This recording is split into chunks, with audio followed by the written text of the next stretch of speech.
Welcome back to the channel. What I got for you today is a 1994 Defender 90, which is kind of like the forbidden fruit if you're a rover guy. So this is a real deal Defender 90.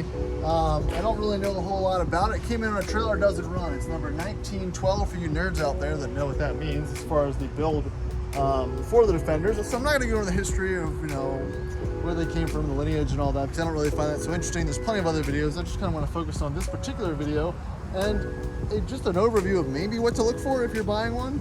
Again, this one doesn't run, doesn't drive, just showed up on a trailer, so I think that makes it a little bit more of an interesting case to kind of give it a look over visually and kind of see what pops out. So on first glance, it's yellow, it's four-wheel drive, has some newer bits and some older bits. It obviously looks like it's been sitting for a while. These Mutt MT BF Goodrich's look like they've got some years on them. I don't see the date code anywhere, but they did come equipped, I think, with MTs on them from the factory, and they look like they're pretty old. The truck itself has about 99,000 miles on it. The paint's not terrible. It's always been sitting for a while. It doesn't have a top. It came here for a top, but these are cool trucks. Again, this is something I don't look at because I can't afford them. Like I said, they were always expensive. They always will be expensive, and they're quite rare. An NAS 90 in the States, they only made extra Y amount of them, and they're either we're glorified beach trucks, cruisers, or hardcore trail trucks. And now they're worth over $100,000 in this spec, and they're just really hard to find. So like I said, I like to not look at things that I can't afford, but at the same time, my Discos and Range Rover Classics are so similar that I don't really feel like I'm missing a whole lot. But let's jump in and check out this particular one. So again, 6-seat V8 all-wheel drive, manual transmission. So you've got a 5-speed in it, which I'm pretty sure is pretty similar to the one that I just pulled out of my 94 D1. So it's very interesting. You get a slightly different location for the e-brake, and you've got the L230 locking center differential. You've got the clock out of the RRC, and you get these seats that are pretty much sitting right on the ground. I don't see any diff lock or any controls for that. For the individual front and rear, I don't know if that was an option in this year. Like I said, I'm not a Defender expert, but overall, like, it looks like a project. There's lots of pieces and parts hanging around. The speakers aren't hooked up or anything like that. It's not incredibly rusty. The bulkhead looks pretty good.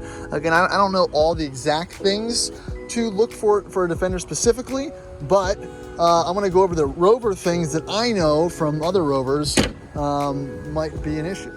So we're gonna go look under the truck real quick here, and it's a little scabby, but not crusty. You've got some Bilstein shocks on there, which look potentially original. It's not too leaky. Got some bad bushings, but also some newer looking bushings at the same time. A little weeping around the diff, and it looks like just an honest old truck that's been sitting. ARB equipped. You've got a factory winch. I don't trust how that stuff's hooked up too much. Not a whole lot of other rust that's visible.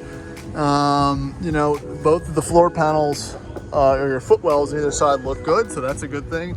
These have a pretty beefy frame. The frames on these later models are usually better on rust. It's not so much the frames that rot out as it is everything else. But again, same basic drivetrain that I have on my D1 that's still over there.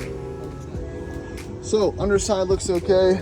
It's not leaking any gas or anything like that. The gas tank is located right at the back of the truck as well, right below the rear cross member and whatnot, which it's a little scabby. It doesn't look amazing, but it's okay. I can't tell if that's leaking gas or whatnot on the top of the tank, but that's definitely a different location.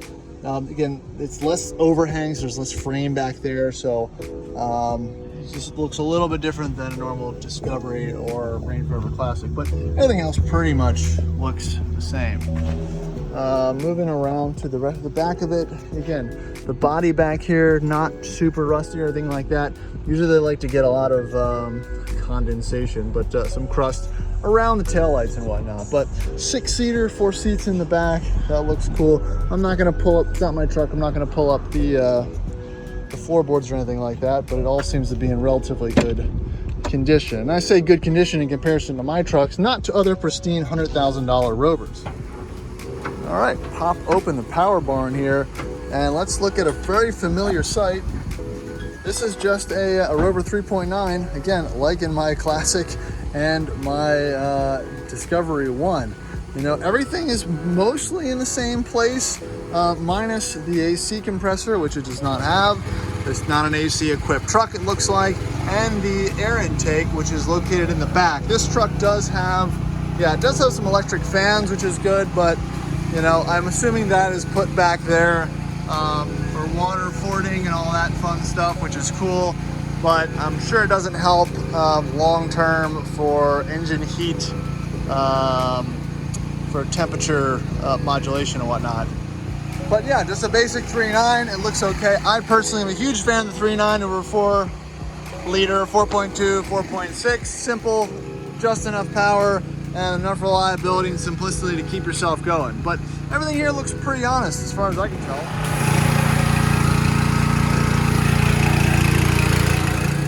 But overall, a pretty concise little package. This is every collector's dream, to have one of these kind of just roll up in a no crank, no start type scenario with dust on it and some musty paint and whatnot. This is just you know, what people are looking for. And again, there are still trucks out there that show up just like this. So I'm pretty sure the owner is gonna either restore and keep this or get this back running, but it is cool to see one in this state. You know, they're a dime a dozen as far as other regions of the world, but in the States, these are the elevated miles. This is a 911 Turbo S, or GT3 of the Rover world. So, you know, it's kind of cool to see. That's it, guys, getting short and sweet, running through a cool NAS 90 in the background. We're gonna have obviously some other update videos that you saw on my D1. It's in the back. This video is gonna go up first. So if you'd like me to see, please like, subscribe, do all that fun YouTube stuff, and I'll see you next one.